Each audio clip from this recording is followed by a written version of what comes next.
Alright, in this video, I want to talk about being dead to sin.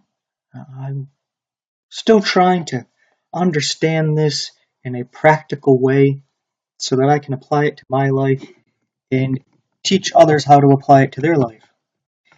And while thinking about this analogy here came up, and it has to do with the picture you see in front of you here. It has to do with not fighting back. You see, this dagger here that you're seeing before you is from a movie that I saw as a kid called The Shadow with Alec Baldwin. And the movie always stuck out to me because of this cool little dagger and how it is actually used.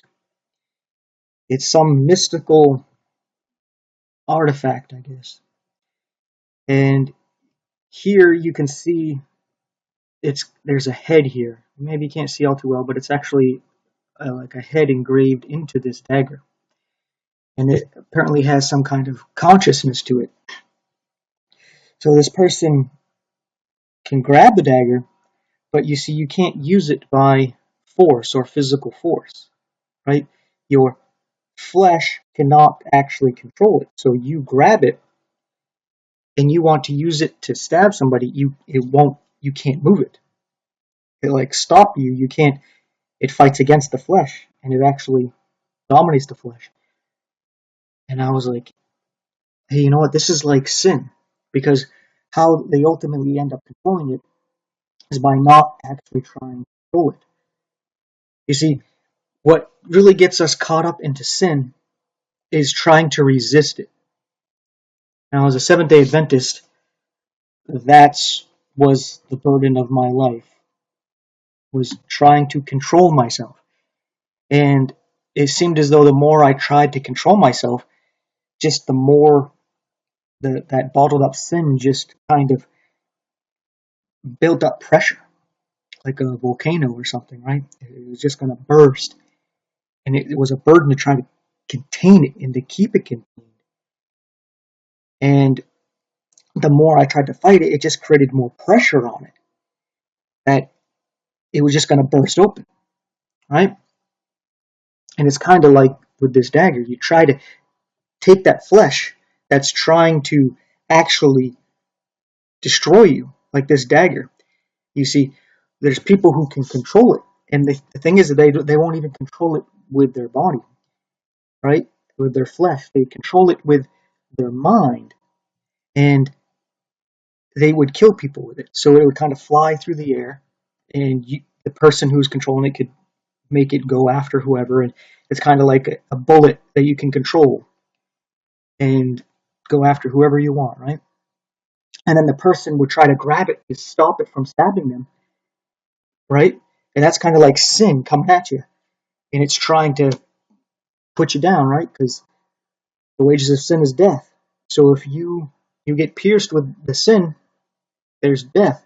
But you try to grab a hold of it with the flesh, and they try to stop it, but the flesh cannot control it. And the more you fight against it, the stronger it gets, and the more force it puts into you, and then it finally pierces you and kills you, right? So these people are trained on how to deal with this, and it's to not actually fight back. See, that's what it means to be dead to sin, as in, you're already dead. So the sin comes as this flying dagger at you. You naturally want to move out of the way. You naturally want to, if you can, grab it to stop it from flying into you. And doing that, your attention is focused on the sin and not sinning. It's kind of like Peter walking on the water, right? He's not walking on the water because his flesh is able to walk on water now, is he? Right? And around him, you could actually say that sin, where he sees the waves, and the wind is blowing, and the rain is coming, and there's lightning and thunder, and all this is the sin, and he loses focus on Jesus, and he focuses on sin and him trying to walk on the water, And now he sinks. And Jesus tells him, hey, ye of little faith, why did you doubt? Because you see, you're trying to walk on the water by your flesh, right? By not sinning. You're trying to control this dagger. You're trying to control the sin and the temptation with the flesh. And it can't be done. You will lose. You might be able to hold it for a time, maybe longer than others, maybe longer than me, maybe longer than anybody else, but it's eventually going to pierce you through, right? And ultimately, there's this student who ends up being Alec Baldwin, the Shadow in this movie, who is being trained to control his dagger, and he's never been able to do it. But he finally gets it, of course, at the end of the movie, coming to the climax there, where this other guy is using it to attack him, and he's trying to, dodge it and grab a hold of it, and it's going into his throat, and he finally realizes that he can't fight it. And that's how it is with sin, is you just finally go, I can't fight it. I can't win this. This is a burden that I can't win, that I can't carry, right?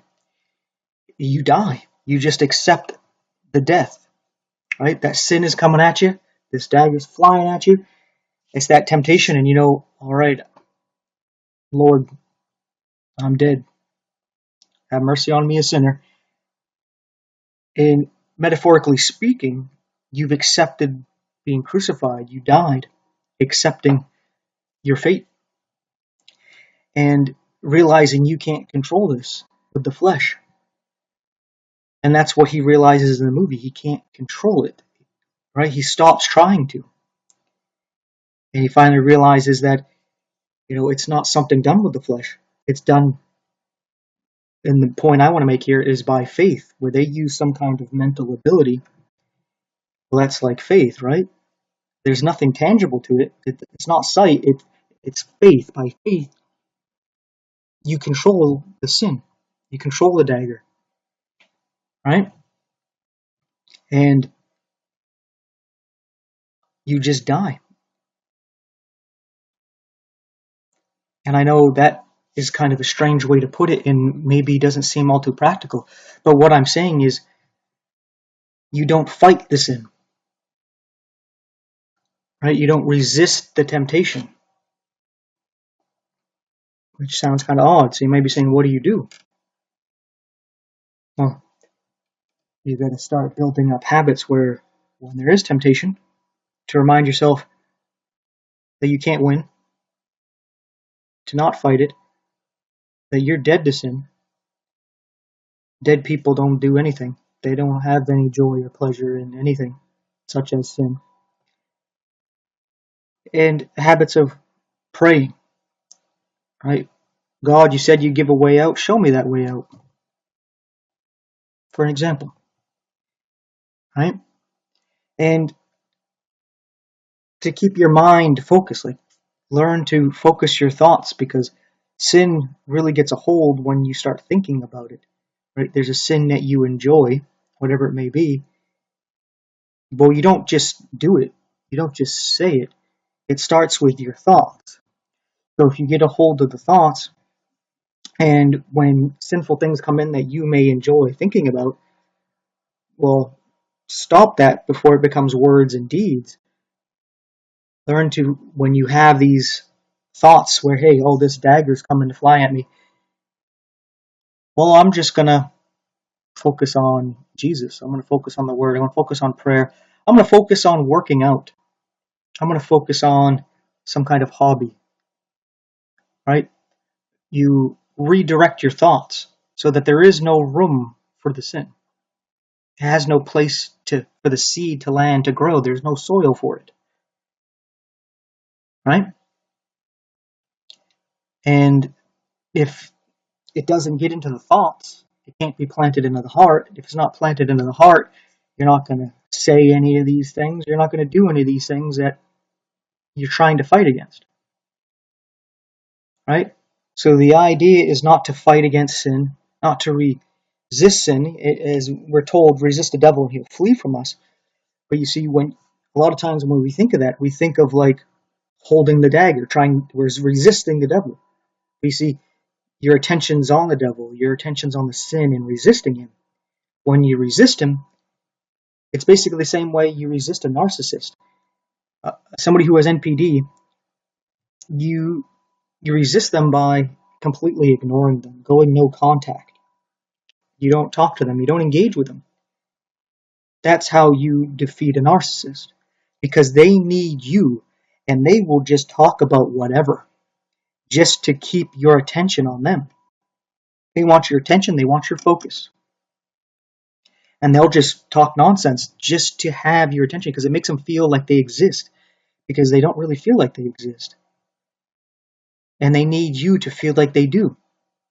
That's why Satan, he's the first narcissist. He doesn't exist without God. And he feels that emptiness. He feels that he is nothing because he is nothing. But if he can get God's attention by doing the things that he's doing, he feels as though he exists. And it's the same thing with sin. If you don't give it attention, you've resisted it. Your focus is no longer trying to stop the sin, but on promoting something else. Prayer, Bible study, a hobby, exercise, learning about diet, learning about different things like that, learning a different language, going out and doing something with family or friends, right? You redirect your mind. I know this may seem easier said than done, but it's one of those things you may have to do in baby steps, where you train yourself, where you play with this dagger, you're probably going to get stabbed, right? But then eventually you're not getting stabbed, you may be getting poked and cut, which isn't as bad as, getting completely pierced through. Then eventually it's just some scratches. Maybe now and then it gets, some cuts here and there. But then all of a sudden you don't even think about that sin now. You may think of it as in, oh, these are things I used to think about, and then you go, hey, how about I don't think about it to, bring it back. And there, you controlled it. And that's what this guy realized. When this guy's controlling this dagger that's coming at him, he's trying to fight it. He basically just allows it, ignores it, kind of thing, right? It's the same way you overcome sin. You overcome the narcissist. And this is what I'm realizing talking to a lot of people online, where once I start to realize they lack the ability to reason, they don't care about truth. They just want to argue and change the subject and go on without really coming to any conclusion to anything. I realize this is either a narcissist or a bot, as in some kind of AI thing. So I just ignore them. And if I need to, I block them. I don't give time to these kind of people, because they will get you to roll in the mud with them and draw all your attention and energy away when it should be focused on something else. And it will end up causing you to sink, as Peter did, or causing you to get pierced through by this dagger of sin here. So I hope you understand what I'm saying here. And I'm not necessarily promoting this movie, but to understand what I'm saying about the dagger, you may want to go check out the movie. As a kid, I really enjoyed it. Not saying it's some Christian movie and that anything like that, but it's definitely something you can use for an analogy. So with that being said, thanks for watching and take care.